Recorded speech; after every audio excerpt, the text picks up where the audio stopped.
As mãos são partes essenciais do nosso corpo, utilizadas diariamente em diversas atividades. No entanto, algumas doenças podem afetar essa região e comprometer sua funcionalidade. Uma das condições mais comuns é a síndrome do túnel do carpo. Outra doença que pode afetar as mãos são as tendinites. Além disso, as tenossinovites também são doenças relacionadas aos tendões. Nesse caso, ocorre a inflamação da membrana que reveste os tendões. Vale citar cistos e deformidades que também podem causar desconforto e comprometer a funcionalidade dessa região essencial do corpo. É importante procurar um médico assim que os sintomas forem percebidos, pois um diagnóstico e tratamento precoce pode auxiliar na recuperação e evitar complicações futuras. Para saber mais sobre o assunto, fique com a gente no Bendita Hora. Eu recebo aqui na Rede Vida de televisão o Dr. Matheus Barcelos, ele é ortopedista, né? Ele é especialista aqui em ombro e cotovelo, que é o trem mais complicado que existe, né, doutor, né? E a gente vai falar sobre essas doenças das mãos aqui. Seja bem-vindo, doutor. Obrigado, é um prazer. Obrigado, viu, doutor? Doutor, muito obrigado. Eu digo isso para todo médico que vem aqui e vou dizer para o senhor. Eu acho muito bonito, louvável e acho um trabalho maravilhoso do médico que deixa o consultório e vem à televisão, ao rádio, à internet, prestar esse serviço. Porque, na verdade, a gente está falando para o Brasil inteiro, imagina, muitas e muitas pessoas podem ter uma informação que pode mudar a vida da pessoa, né? Perfeito. E eu acho, então, muito obrigado por isso. O senhor dispor do tempo, né, de tantos afazeres e estar aqui com a gente. Eu que agradeço o convite, é um prazer enorme estar aqui. E educar a sociedade, mostrar um pouco de como as patologias são, também é difundir saúde. Saúde não está restrito só ao hospital, à doença, ao consultório. Informar e educar também faz parte de promover uma saúde melhor para todo mundo. Doutor, essa questão das mãos, quando a gente fala mão, a gente está falando dedo, mão, punho, até nessa região aqui, até punho e tal, né? Essa coisa, é comum ter vários problemas nisso, né? Não por acidente e também por acidente, né? Adria, as mãos são uma das coisas mais comuns que a gente pega no nosso dia a dia, tá? A mais comum é coluna, depois ombro, mas a mão como é uma coisa que a gente usa demais. Posto demais. Nos dias de hoje, com a mudança dos hábitos de trabalho, com teclado, celular, a gente está muito exposto a algum dia ter algum problema na mão. Problema de mão. Isso sem contar trauma, lesão, que ocorrem sem a gente esperar, né? O que é das lesões mais comuns que acontecem nas mãos? A tendinite é uma das mais comuns, tá? Porque estão relacionadas aos movimentos repetitivos. Hoje com isso aqui. Muito. A gente está tendo uma verdadeira epidemia de lesões de tendinite em crianças jovens, em pessoas mais idosas que não eram perfis das pessoas que tinham esse tipo de doença. Hoje tem. Esse movimento, eu fico impressionado de ver como que os mais jovens conseguem, com esses dois dedos aqui, aquilo me dá até aflição de ver aquilo. Já parece que nasce com uma habilidade nata de poder fazer. E aquilo aqui, só essas coisas aqui, isso aqui, alguma hora vai ter algum problema. A tendinopatia, ou a tendinite, a tenossinovite, a gente tenta englobar num grupo de patologia chamado tendinopatias. Tendinopatia. São doenças agudas, doenças crônicas, então é um pouco difícil da gente explicar, então a gente engloba tudo num grupo só. Elas são causadas por praticamente dois motivos principais, que é a degeneração, que acontece com o passar do tempo. Isso é natural. Ou com a sobrecarga, que é o sobreuso daquela articulação, daquele tendão. Então, você usar demais, sem esse tendão, esse músculo, estar preparado para receber essa carga, causa uma lesão. Causa uma lesão. E essa lesão são coisas graves, pode se tornar uma coisa grave. Com certeza. O processo de degeneração, o processo de desgaste do tendão, ele vai causar, no fim da linha, uma ruptura, uma lesão maior. Exatamente. Com o passar do tempo, isso vai se degenerando, causando microlesões que vão aumentando com o tempo se a gente não intervir. É que o corpo é muito perfeito e a tendência, à medida, ele vai tentando regenerar e chega uma hora que não cabe mais, ele trava. Então, a gente fica incapacitado de usar aquele membro. Porque, por exemplo, algumas profissões, elas requerem... Eu não sei se o tenista tem muito mais a questão de ombro, né? Cotovelo é muito comum. Tenista mais no... A gente pega muito o pessoal que faz trabalho manual. De digitação é campeão. má postura, também. uso do teclado de maneira inadequada. E agora o celular. E agora o celular Agora como, o celular. como um carro-chefe disso daí. Videogame. Ah, não, videogame agora assim, ó. Esse pessoal viciado com videogame. É aqui também, no videogame. Exatamente. Aqui também. Com a diminuição dos joysticks, a gente não precisa mais jogar como jogava no fliperama. Então. A gente joga... Porque o joystick hoje também nem é mais aquele do Atari. É aquele Atari. Como que é o joystick? É assim, né? Desse jeito, assim. Nem mais. Olha aí. E é só na mão ali. Imagina isso. Você fica fazendo movimentos repetitivos durante horas e horas e horas sem estar preparado para isso. Por isso é interessante que até hoje as equipes de gamers, eles têm preparador físico, eles têm médicos para poder os caras treinarem e sem se machucar. Doutor, porque não é só a dor. Além da dor, existe um comprometimento maior, né? Exatamente. A dor é um sintoma. É um sintoma de um problema. E esse problema é que tem que ser atacado. Por isso que muitas vezes a gente tomar remédio não resolve o problema, resolve a dor, que é um sintomas. Então a gente tem que pensar um pouquinho mais a fundo quando a gente pensa no tratamento dessas patologias. O diagnóstico é feito como? Não é só a clínica, também tem... Importante. O diagnóstico, ele primeiramente tem que ser feito com um exame clínico profundo, colher a história, ver os hábitos da pessoa. E os exames que a gente vai fazer são exames complementares, ou seja, complementares ao exame clínico bem feito. Então, ultrassonografia, radiografia, ressonância magnética, são exames que vão aumentar a nossa capacidade de visualização daquele problema. Sim. Mas pedir um exame sem ter um pensamento inicial não adianta. Sabe? Porque muito interessante. Isso a gente não está falando nem de trauma, acidente, nada, né? A gente está falando de coisas do dia a dia. Coisas do dia a dia que passou a ser incorporado no... Porque o trauma, você quebra a mão, você vê uma deformidade. Uma coisa que estava normal, ele quebra, ele fica deformado. Então, é mais impactante e é mais fácil da gente avaliar. Mas as coisas que vão acontecendo gradativamente, não. Elas precisam de um cuidado um pouco maior. Senhor, dá licença, eu vou falar com a Márcia. Agora, a coisa mais impressionante, né? Quando você ficava na enxada, trabalhando, não tinha nada disso. Agora, vai ficar à toa no celular o dia inteiro? Isso é castigo de dentista. Doutor, o senhor toma café? Eu tomo café. Isso mesmo, doutor. Doutor, vou dar um café. Aqui é... Sem açúcar ou com açúcar? Pega o adoçante aqui. Muito bem, doutor. A gente vai conversar com o doutor. Quais os principais cuidados que os músicos precisam ter, né, para evitar essas lesões? Músico usa muito a mão, né? A gente vai ver um VT, doutor? Depois o senhor me ajuda aqui a ver. As mãos são essenciais para todo músico e, por isso, é fundamental cuidar delas de maneira adequada. Existem 5 cuidados básicos que todo músico deve ter com as mãos, a fim de mantê-las saudáveis e em pleno funcionamento. Primeiro, é importante aquecer as mãos antes de tocar. Este processo ajudará a prepará-lo para a movimentação necessária, prevenindo lesões e aumentando a fluidez do toque. As pausas também têm seu valor para evitar principalmente lesões por esforço repetitivo. Outra forma de prevenção são os alongamentos, que, assim como o aquecimento, preparam o corpo para a atividade que virá. Assim como as pausas, relaxar antes e depois da prática é fundamental para proteger seus tendões. E por fim, evite se exercitar enquanto estiver sentindo dor, pois isso pode aumentar o risco da contusão se agravar. Então, lembre-se, tenha cuidado ao tocar, para amanhã poder continuar tocando sem que tenha nada para se lamentar. Olha aqui, doutor. O doutor é muito interessante. Doutor, como que funciona a coisa do músculo chegando no osso? O músculo não chega no osso. Perfeito. De maneira geral, o músculo, ele é uma unidade contrátil. Ele tem a capacidade de contrair e esticar. O músculo. Exato. Mas como que a articulação, o músculo, para fazer uma articulação se movimentar, ele precisa de uma conexão. E o tendão é essa conexão, que gruda no osso e leva o músculo. Então, ele é como se fosse uma corda. E ele não tem essa capacidade contrátil, ela tem uma capacidade de carga. Mas ele é um pouco elástico?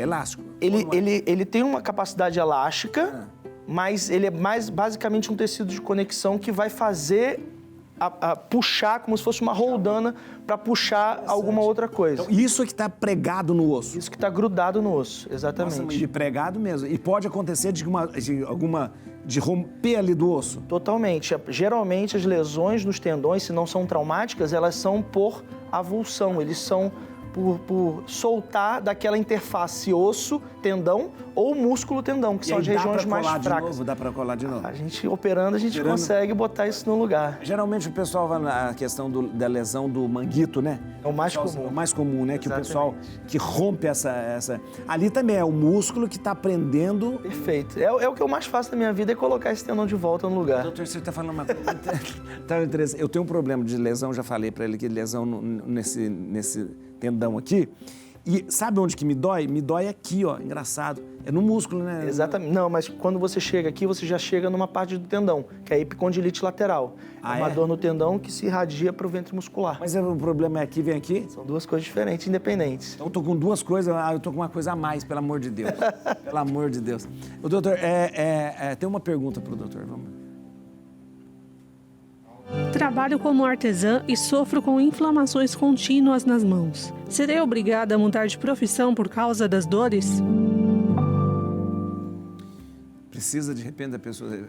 Não, você tem que mudar os seus hábitos de vida, porque toda ação a gente vai ter uma reação. Então, é o que eu falo para o meu paciente. Você é artesão, você trabalha com as mãos. Você quer continuar a trabalhar com isso? Você tem que se preparar para isso, tá? Vou dar um exemplo muito superficial, mas um atleta de futebol, ele só joga futebol? Ele só treina futebol? Não, ele vai para academia, ele faz alongamento, ele faz um preparo para poder receber. Então, um artesão, quem trabalha com digitação, quem trabalha com trabalhos manuais, tem que preparar esses músculos, esses tendões e essas articulações para poder receber a carga que você vai ser submetido. Aí a pessoa fala, doutor, mas antigamente eu não sentia isso. Isso. Mas antigamente, seus tendões eram mais fortes. Naturalmente, esses tecidos vão degenerando com o passar do tempo.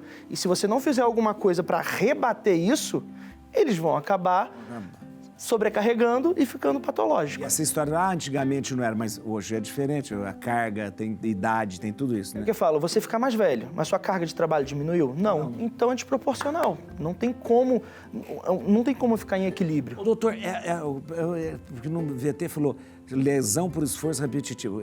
O pessoal chama de LER. É isso?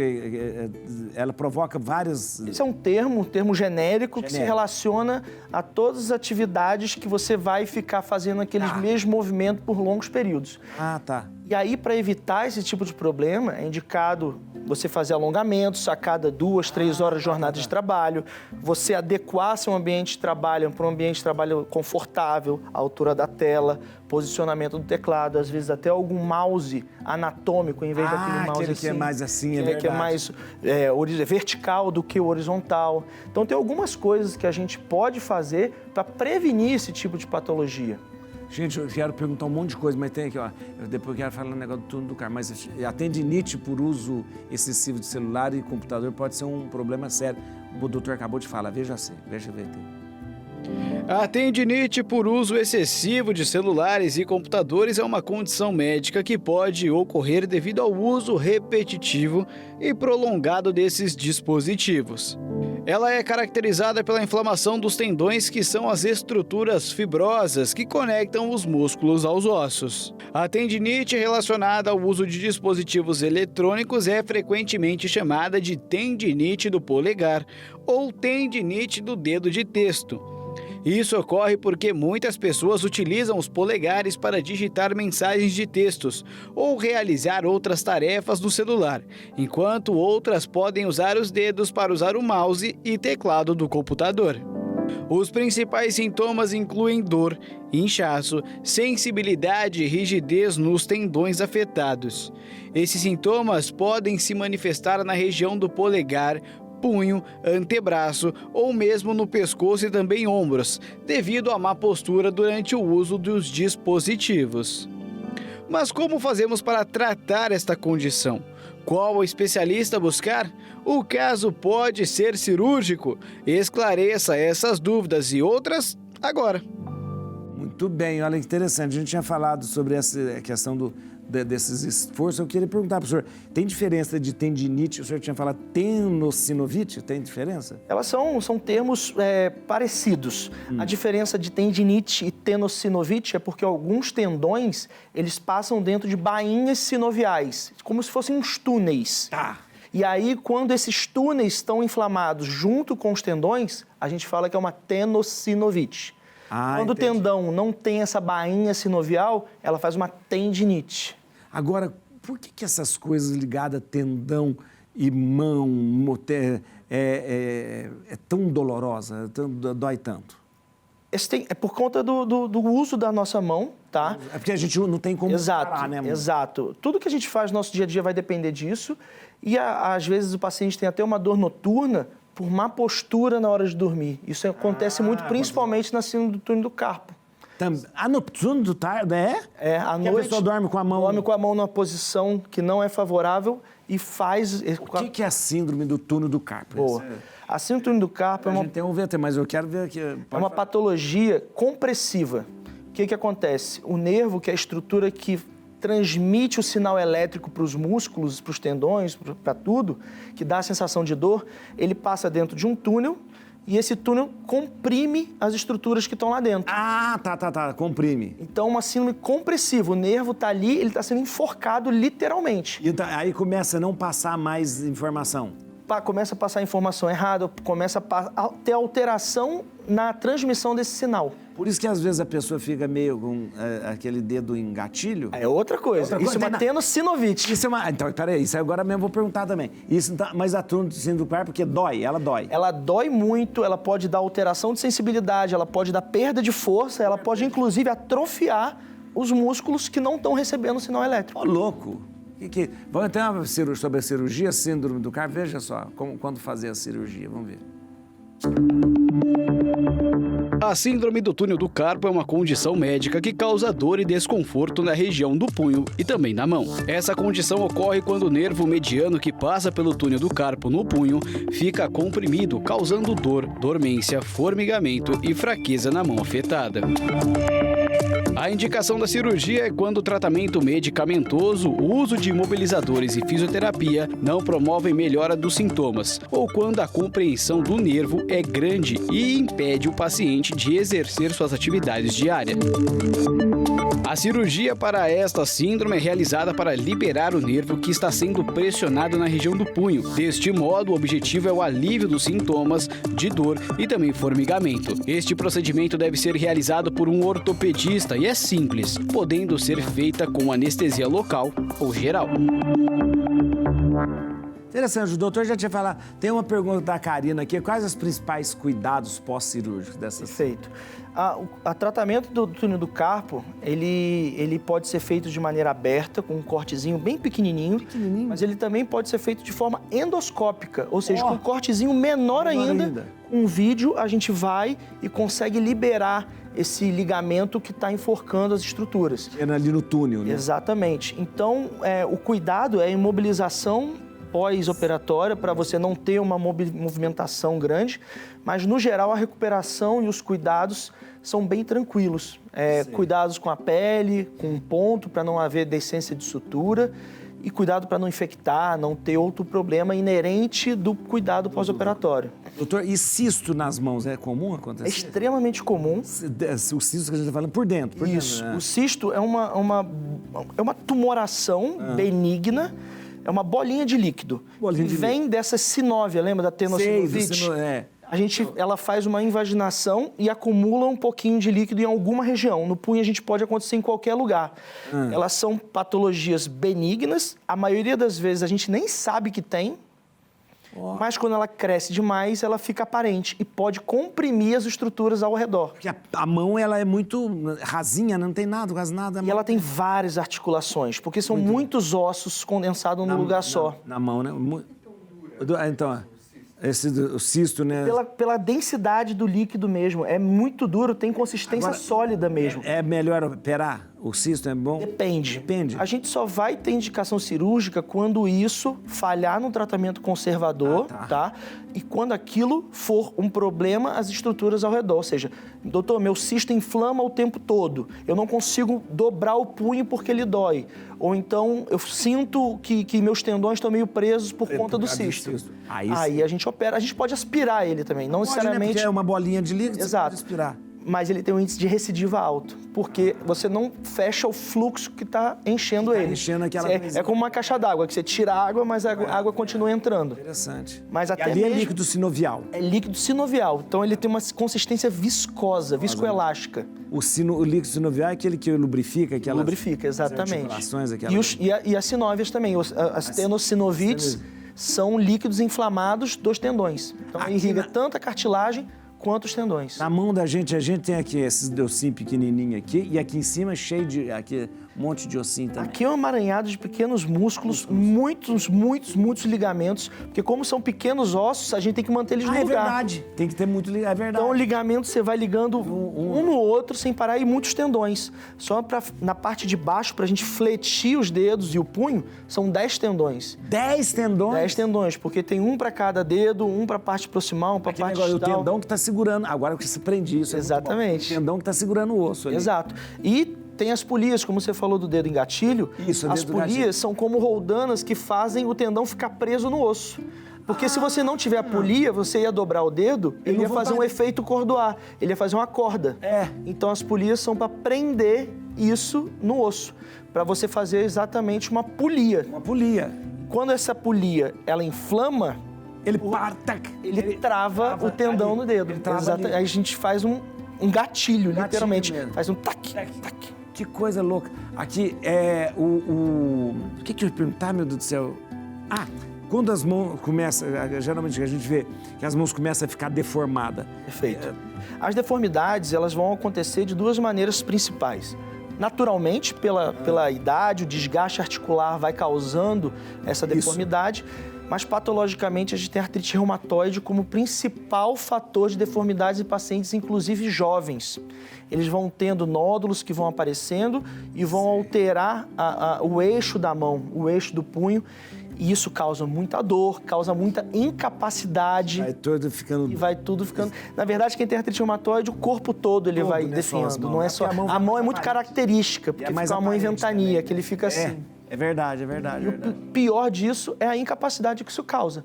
A deformidade estética é um detalhe, mas a perda da função é o que mais afeta o dia a dia da pessoa. Olha que coisa, gente. Gente, que coisa interessante. Quanta coisa interessante. Acabou, Rodolfo? O tempo? Eu não acredito. Toda vez... O doutor é sempre assim, tá ficando bom, aí o Rodolfo acaba com o programa. Olha aqui, ó. Eu queria agradecer. Doutor, muito obrigado. Última pergunta, doutor. O senhor é do Rio de Janeiro? Eu sou do Rio de Janeiro, sou do interior do Rio. De onde, doutor? Campos dos Goitacazes. Campos dos Goitacazes. Aliás, eu queria... Antigamente, quando a gente falava de Campos, a gente só falava Campos. Hoje é porque é o hábito, porque aqui em São Paulo, se eu falar Campos, o pessoal acha que é Campos do Jordão. Campos do Jordão, é verdade. Lá no Rio eu não falo, eu só falo Campos. Campos, aí o pessoal sabe que é lá. Interessante. Porque todo mundo, Campos dos Goitacazes. Campos, olha, interessante. Doutor, queria agradecer muito, mas muito mesmo, muito obrigado mesmo. Eu queria que você seguisse o doutor no Instagram. Olha, ó, agora, pode já seguir, olha, ó, Dr. Matheus Barcelos, mas é assim que escreve, tá aqui, ó, @Dr. Matheus com TH Barcelos. @Dr. Matheus com TH Barcelos.